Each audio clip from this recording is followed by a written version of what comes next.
نحمدہ ونصلی ونسلم علی رسولہ الکریم،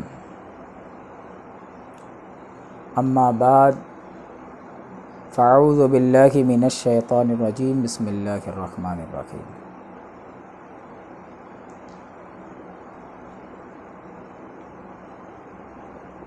اللہ رب العزت نے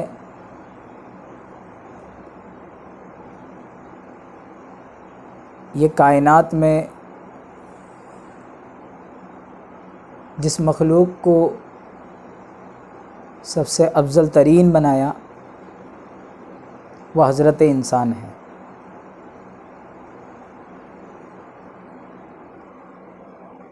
اور اس کو تاج کرامت دیا، اس کو سب سے بہترین تقویم عطا کی، اور زمین کے اندر جو بھی چیزیں ہیں ہر چیز جو اللہ رب العزت نے حضرت انسان کے لیے بنایا، ایسا اس نے قرآن کریم میں ارشاد فرمایا۔ ہر چیز حضرت انسان کے لیے ہے، یہ زمین، یہ آسمان، یہ چاند، یہ سورج، یہ کہکشاں، یہ کائنات، ہر چیز اللہ رب العزت نے حضرت انسان کے لیے بنایا۔ لیکن حضرت انسان کو اللہ تعالیٰ نے کیوں بنایا؟ اس کے بنانے کا مقصد کیا ہے؟ تو اس کے بنانے کا مقصد بھی اللہ تعالیٰ نے خود بتایا، وَمَا خَلَقْتُ الْجِنَّ وَالْإِنسَ إِلَّا لِيَعْبُدُونِ، کہ ہم نے جنات اور انسانوں کو صرف اپنی عبادت کے لیے پیدا کیا ہے۔ یعنی حضرت انسان کی پیدائش کا مقصد بھی عبادت ٹھہرا ہے۔ آخرکار اللہ نے حضرت انسان کی پیدائش کا مقصد عبادت کیوں بنایا؟ بہت ساری چیزیں ہوتی تو اللہ نے جو ہے عبادت ہی کو جو ہے انسان کی پیدائش کا مقصد کیوں بنایا؟ تو اس سوال کا جواب حاصل کرتے ہیں۔ تو عبادت کے بارے میں اولو الالباب کیا فرماتے ہیں، اہل علم حضرات کیا فرماتے ہیں، پہلے اس کو سمجھتے ہیں۔ حضرت امام فخر الدین رازی رحمۃ اللہ علیہ فرماتے ہیں کہ عبادت عبارت ہے بلند ترین عاجزی اور انکساری کی کیفیت سے،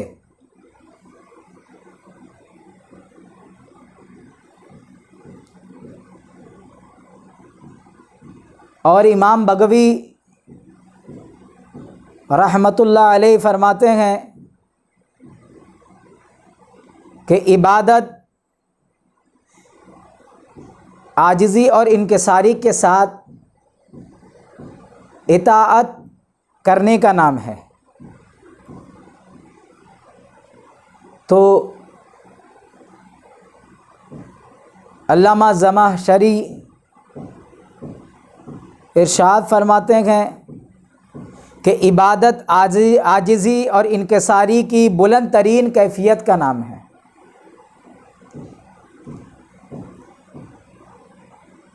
امام ابن کثیر کہتے ہیں کہ شریعت کی روح سے عبادت محبت اور تعظیم اور خوف کی انتہائی حالتوں کا مجموعہ ہے۔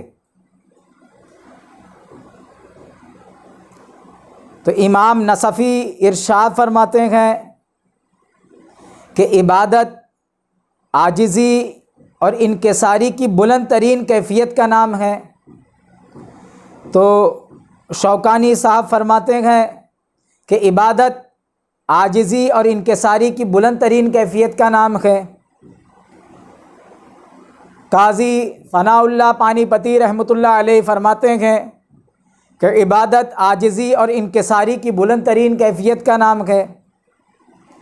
امام آلوسی فرماتے ہیں والعبادت اعلیٰ مراتب الخضوع، یعنی عبادت تعظیم کے عمل کی بلند ترین کیفیت کا نام ہے۔ امام راغب اصفہانی فرماتے ہیں کہ بندگی سے مراد، عبودیت سے مراد عاجزی اور انکساری کا اظہار ہے، لیکن عبادت کا درجہ اس سے بڑھ کر ہے، کیونکہ عبادت عاجزی کی انتہائی کیفیت کا نام ہے۔ تو لگ بھگ تمام ائمہ، بڑے بڑے علماء جو ہے، عبادت کو عاجزی اور انکساری کے ساتھ بارگاہ الہی کی تعظیم بجا لانے کا جو ہے، انتہائی درجے کی تعظیم بجا لانے کی طرف اشارہ کرتے ہیں۔ اور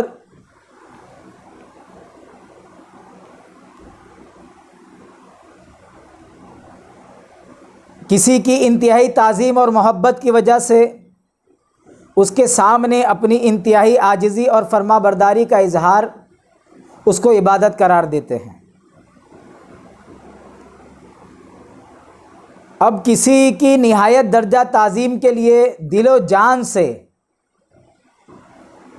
ایک دم انتہائی درجہ کا تذلل اختیار کرنا،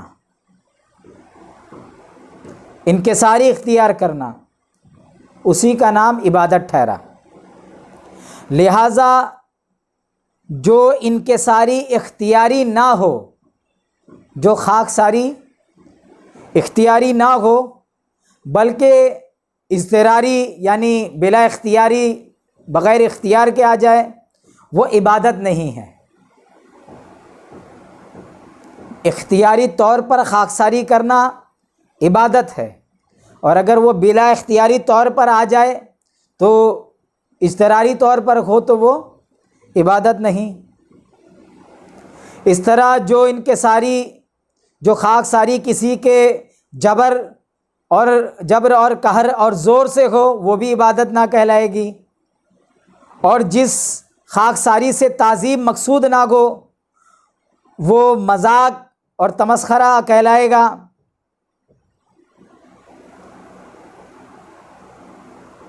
اور لائق عبادت اور مستحق بندگی صرف وہی ذات ہوگی جو غایت درجہ کی عظمت اور جلال اور نہایت درجہ کی خوبی اور کمال اور انتہائی انعام و اکرام اور انتہائی جود و نوال کے ساتھ متصف ہو۔ انتہائی درجے کی تعظیم، انتہائی درجے کی خاکساری کے ساتھ کرنے کا نام عبادت۔ تو پھر جو انتہائی درجے کا قابل تعظیم ہو، اسی کی عبادت کی جائے گی۔ تو جب تک یہ نہیں معلوم ہوگا کہ انتہائی درجے کا تعظیم اختیار کرنے والا کون ہے، تب تک یہ کیسے تعین کیا جا سکتا ہے کہ ہم جس کی عبادت کر رہے ہیں وہ صحیح ہے؟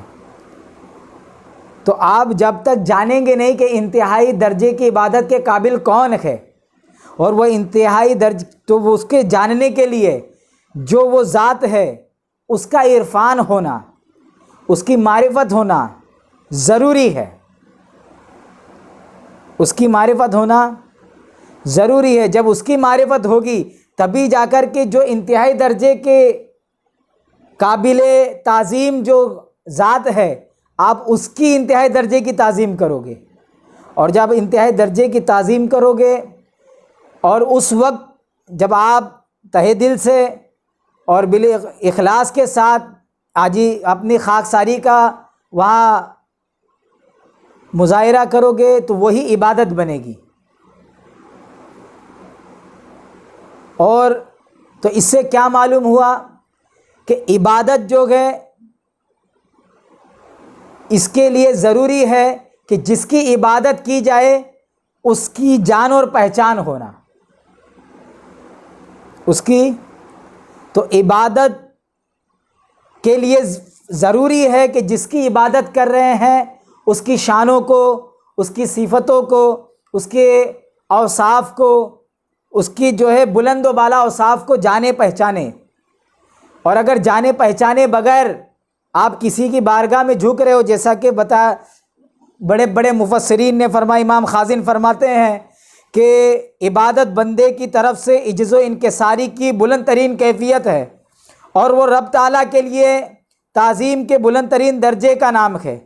کیونکہ اللہ تعالیٰ سب سے بلند ہے اور وہی عبادت کا مستحق ہے، تو اللہ تعالیٰ سب سے بلند ہے اور وہی عبادت کا مستحق ہے، تو اس کی معرفت ہونا، اس کے اوصاف و وصف کمال کے جاننے کے بعد ہی ہم کو پتہ چلے گا کہ وہ بلند ترین کیسے بلند ترین مقام کا ہے، اس کی اوصاف کی بلندی، اس کے صفات کے کمالات کیسے معلوم پڑے گی جب ہم کو اس کی معرفت ہوگی۔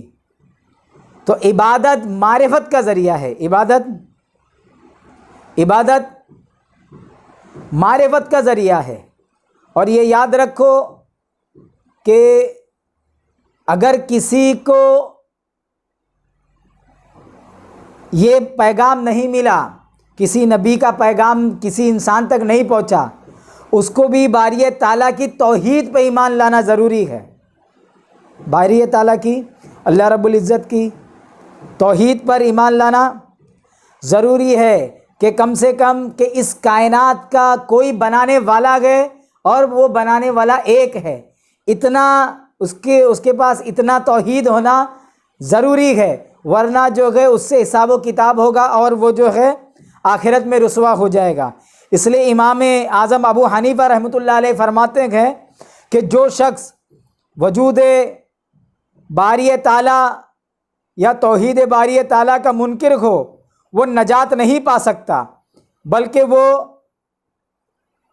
وہ آگ میں جائے گا، اگرچہ اس کو کسی نبی کی دعوت نہ پہنچی ہو، اس لیے کہ اللہ تعالیٰ کے وجود اور اس کے ایک ہونے کے بارے میں یہ فطری بات اور عقلی اور یقینی بات ہے کہ جو ہے وہ عقلاً یہ بات ہم مان سکتے ہیں کہ عقلاً کائنات کے مظاہر عالم اور کائنات کے جو کہ یہ نظام سے ہی یہ بات پتہ چل جاتی ہے کہ اس کائنات کا کوئی بنانے والا ہے، وہ بنانے والا ایک ہے۔ اور اگر وہ اس کے بعد بھی اگر اس چیز کو نہیں مانتا ہے تو انبیاء کی بات نہیں ہونے کے بعد بھی اس کی بات حجت نہیں ہوگی اور قابل سماعت نہیں ہوگی۔ اور اسی وجہ سے کہ عبادت کے لیے نیت کا ہونا بالاجماع شرط ہے عبادت کے لیے، کیونکہ عبادت کہتے کس کو ہے؟ اختیاری طور پر خاکساری کرنا، انتہائی درجے کی خاکساری اختیار کرنا، اختیار کرنے کا نام ہے، خاکساری اختیار کرنے کا نام ہے عبادت۔ تو جو اختیار نہ کرے تو اختیار کرنے کے لیے پہلے جو ہے نیت کرنا ہوگی، اس لیے عبادت کے لیے نیت کا ہونا بالاجماع شرط قرار دیا گیا ہے۔ حافظ ابن قیم فرماتے ہیں کہ کمال محبت کے ساتھ کمال اطاعت کا نام عبادت ہے، کمال عظمت کے ساتھ کمال محبت بھی عبادت کے مفہوم میں داخل ہے۔ جس درجہ کی محبت اور عظمت ہوگی اسی درجہ کی عبادت ہوگی، عظمت کے ساتھ جب تک محبت نہ ہو عبادت نہیں کہلائے گی۔ اور قرآن کریم میں جو اللہ نے ارشاد فرمایا ایاک نعبد، تو اس میں ایاک جو نعبدو کا مفعول ہے اس کی تقدیم حصر کے لیے ہے، یعنی خاص تیری بندگی کرتے ہیں کسی اور کی نہیں، نیز عبادت سے فقط معبود کی رضا اور خوشنودی مقصود و مطلوب ہونی چاہیے۔ تو یہ عبادت کی غرض و غایات ہے، اور ایسا ہو ہی نہیں سکتا ہے کہ جو اللہ والا ہے وہ اللہ سے اللہ کے سوا کچھ اور مانگے، تو وہ اس سے اسی کو مانگتا ہے، وہ اسی کی رضا کو طلب کرتا ہے، اس سے جو اس کی ہی رضا اور اس کی خوشی مقصود ہوتی ہے۔ اس لیے عبادت میں اللہ تعالیٰ کے ساتھ کسی کو شریک نہ کرنے کے معنی یہ ہو گئے کہ نہ کسی کی محبت اللہ کے برابر ہو، نہ کسی کا خوف اللہ کے برابر ہو، نہ کسی سے امید اس کی طرح ہو، نہ کسی پر بھروسہ اللہ کی طرح ہو، نہ کسی کی اطاعت اور خدمت اور کسی کام کو اتنا ضروری سمجھے جتنا اللہ تعالیٰ کی عبادت کو، نہ اللہ تعالیٰ کی طرح کسی کی نظر اور منت مانے، نہ اللہ تعالیٰ کی طرح کسی دوسرے کے سامنے اپنی انتہائی درجہ کی عاجزی اور تذلل کا اظہار کرے، کیونکہ یہ چیزیں جو ہے اللہ رب العزت کی بندگی کے ساتھ خاص ہے۔ جیسے آپ رکوع کریں گے تو وہ اللہ کے لیے کریں گے، اور سجدہ کریں گے تو اللہ کے لیے کریں گے، یہ کسی غیر خدا کے لیے، غیر اللہ کے لیے جو کہ سجدہ اور رکوع جائز نہ ہوگا۔ اگر کوئی تعظیمی سمجھ کے کرتا ہے تو وہ جو ہے جو ناجائز کے درجے میں جائے گا، اور کوئی اگر عبادت سمجھ کے کرتا ہے تو وہ شرک میں چلے جائے گا۔ اور یاد رکھیے کہ اعلیٰ مرتبہ عبادت کا اعلیٰ مرتبہ یہ ہے کہ انسان اس مقدس ذات کی جو تمام کامل صفتوں سے موصوف ہے، عبادت تمام کامل صفتوں سے، یعنی آپ کو یہ معلوم کرنا پڑے گا کہ وہ کامل صفتوں سے جو موصوف ہے اس کی آپ کی صفتوں کے آپ کو جو ہے عرفان ہونا چاہیے ہے، محض اس کی ذات کے لیے عبادت کرے، اس کے علاوہ دوسرا کوئی مقصود نہیں ہونا چاہیے۔ یعنی عبادت کا اعلیٰ مرتبہ یہی ہے کہ صرف اللہ کی خوشنودی کے لیے، اللہ کی رضا کے لیے، اللہ کے لیے، کس کے لیے؟ عبادت اللہ کے لیے کرنا چاہیے۔ کس کے لیے؟ اللہ کے لیے کرنا چاہیے۔ یہ عبادت کا اعلیٰ ترین مرتبہ ہے۔ اعلیٰ ترین اس لیے کہا کیونکہ تین طرح کے لوگ ہیں۔ ایک ہے دنیا کا طالب، وہ تو تباہ و برباد ہے۔ ایک ہے آخرت کا طالب، وہ بھی عبادت کرتا ہے لیکن وہ جنت سے بچنے، دوزخ سے بچنے اور جنت کے طلب میں کرتا ہے۔ تو وہ جو کرتا ہے وہ عبادت کا بہت ادنا درجہ ہے۔ کیا ہے؟ بہت ادنا درجہ ہے۔ اور عبادت کا اعلیٰ ترین درجہ کیا ہے کہ عبادت صرف اللہ کے لیے کیا جائے۔ کیا ہے؟ لیکن اگر وہ عبادت سے صرف اس کا مقصد یہ ہو کہ اس سے اللہ کی رضا کی دور دور تک کوئی تعلق نہ ہو، تو ایسی عبادت جو ہے شرک بھی بن سکتی ہے۔ اسی لیے تو بزرگان دین نے فرمایا ہے کہ جو یہ ایاک نعبد جو کہا گیا ہے، یہ سالک جو ہے جو راہ طریقت میں چلنے والے ہیں، تو یہ ایاک نعبد یہ سالک کی جو آخری منزل کا نام ہے، یہ سالک کی آخری منزل کا نام ہے۔ اور یہ بھی فرماتے ہیں کہ بندے کی عبودیت کی نسبت جو ہے، یہ سالک جو ہوتا ہے اس کی جو ہے انتہائی درجہ کا نام ہے۔ بندے کی عبودیت یہ سالک کی انتہائی درجہ کا نام ہے۔ اور یہ سمجھنا پڑے گا کوئی عبادت کب بنتی ہے؟ کوئی عبادت تبھی بنتی ہے جب اس میں ذکر اللہ آ جائے۔ کیا آ جائے؟ کوئی عبادت تب بنتی ہے جب اس میں اللہ کا ذکر شامل ہو، اللہ کا ذکر نکل جائے، اللہ کے لیے جو کرتے ہیں ہم، اللہ کی رضا کی اگر نیت نکل جائے تو پھر وہ عبادت نہیں ہو جائے گا، صرف ایک ڈھانچہ رہ جائے گا۔ وہ یعنی عبادت کی جان جو ذکر الہی ہے، یا تو آپ عبادت رضائی الہی کے لیے کریں گے، یا آپ عبادت خشیت الہی سے کریں گے، یا آپ عبادت جو ہے اللہ کی معرفت کے لیے کریں گے، آپ جو عبادت اللہ کے تقرب کے لیے کریں گے۔ اگر اس سے اللہ کا ذکر نکل جائے، چاہے رضا کی حیثیت سے کسی حیثیت سے، جیسے ذکر اللہ کی یاد نکل گئی تو وہ عبادت نہیں رہ گئی، وہ عبادت تو عبادت بنتی ہی تب ہے جب اس میں اللہ کا ذکر ہو. کیا ہے اس میں؟ پھر جو ہے امام غزالی رحمۃ اللہ علیہ جو ہے آپ نے 10 قسم کی عبادتوں کا ذکر کیا ہے.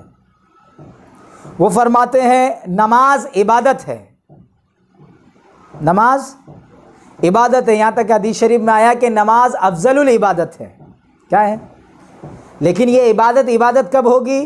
اقیم الصلاۃ للذکری، اور تم نماز قائم کرو میرے ذکر کے لیے. تو وہ نماز کب ہوگی؟ جب اس کے اندر ذکر ہوگا. کیا ہوگا؟ اگر اس سے ذکر الہی خالی ہو جائے، یعنی آپ اللہ کے لیے نماز نہیں پڑھو، تو پھر وہ نماز نہیں رہ جائے گی. پھر ویسے ہی دوسرا فرمایا زکوٰۃ. تو آپ نے جو ہے پیسہ تو دے دیا، لیکن اگر آپ نے اللہ کی رضا کے لیے نہیں دیا، اللہ کے لیے نہیں دیا، اللہ کے حکم پر عمل کرنے کے لیے نہیں دیا، تو پھر وہ زکوٰۃ نہیں رہ جائے گی اور جو ہے وہ عبادت نہیں بنے گی. ویسے ہی روزہ، اگر روزہ بھی عبادت ہے. 10 عبادتوں کا ذکر کیا، نماز عبادت، زکوٰۃ عبادت، روزہ عبادت، حج عبادت، تلاوت قرآن یہ بھی عبادت، اور ہر حال میں ذکر کرنا، دعا کرنا عبادت.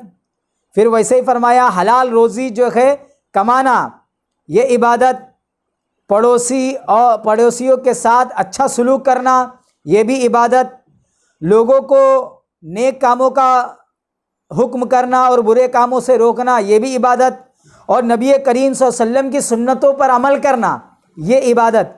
تو 10 طریقے کی 10 قسم کی عبادتوں کا ذکر کیا ہے. کیا ہے؟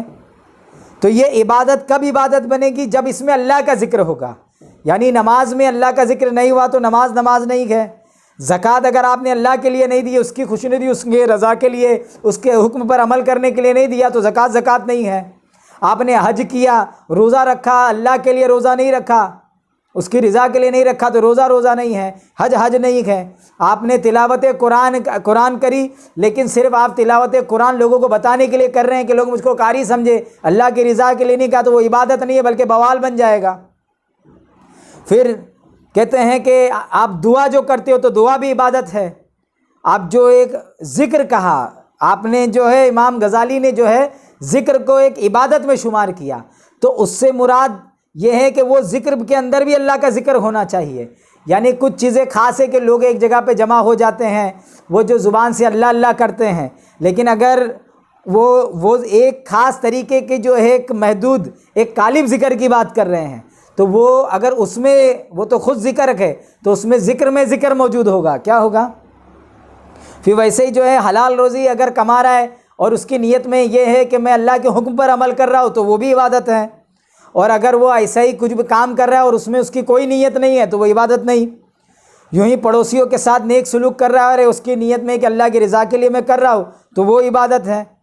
تو ایسے ہی نیکی کی دعوت دینا اور برائی سے روکنا، اور حضور کی سنتوں پر اللہ کی رضا کے لیے اور اللہ کے احکام پہ عمل کرنے کے لیے، تو ہر جگہ پہ اللہ کا ذکر ہوگا، اللہ کی یاد شامل ہوگی. کیا ہوگی؟ تو وہ چیز عبادت ہوگی، وہ چیز عبادت ہوگی. تو یہ ساری چیزیں عبادت ہوگی. لیکن یہ عبادت ہے کیا؟ تو ہم نے عبادت کو کیا سمجھا کہ عبادت یہ اللہ کی معرفت حاصل کرنے کا ذریعہ ہے. عبادت کیا ہے؟ کیونکہ عبادت کہا ہی گیا اس کو ہے جو بہت نہایت درجہ کی آخری لیول کی جو ہے خاک ساری اپنانے کا نام ہے. اور تصوف کے لینگویج میں صوفی کے لیے کہیں گے کہ جو ہے عبادت جو ہے فنا ہو کر کے بقا کی منزل کو جانے کا نام ہے عبادت.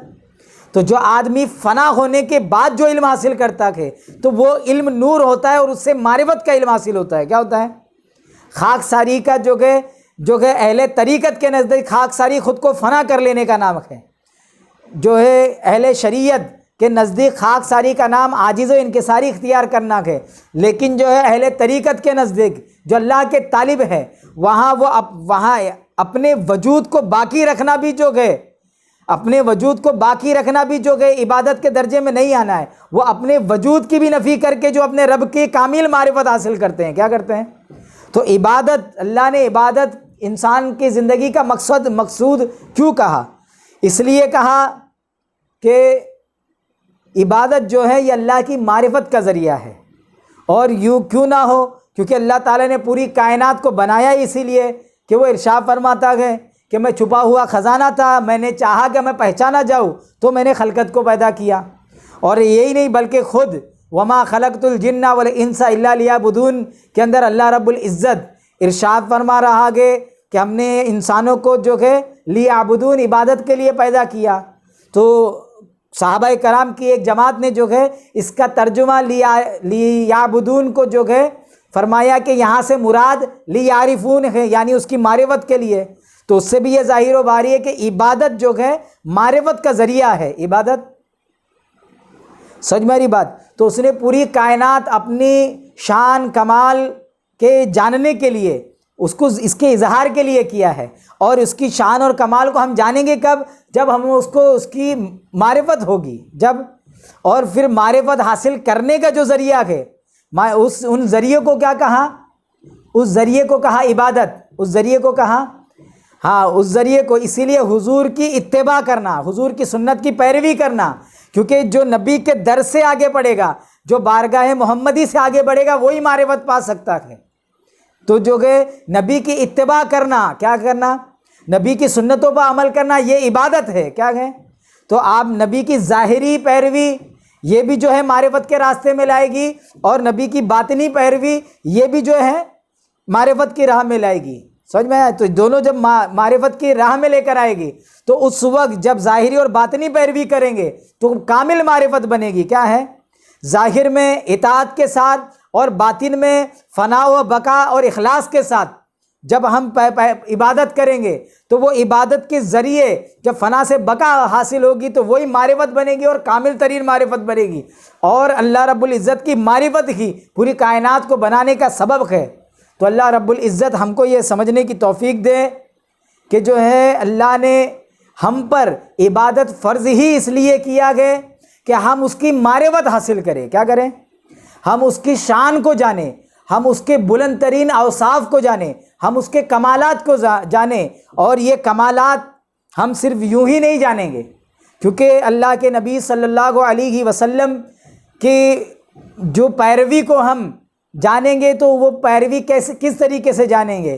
تو آپ کی ظاہری پیروی کو ہم علماء ظواہر کے ذریعے جانتے ہیں، جو علماء ظاہر ہیں ان کے ذریعے ہم جانتے ہیں کہ حضور کی ظاہری اقتداء کیسی کی جائے، اور باطنی پیروی علماء باطنی کے ذریعے جن کو صوفیاء کرام، مشائخ، پیران اعظام کہتے ہیں، ان کے ذریعے حاصل کریں گے۔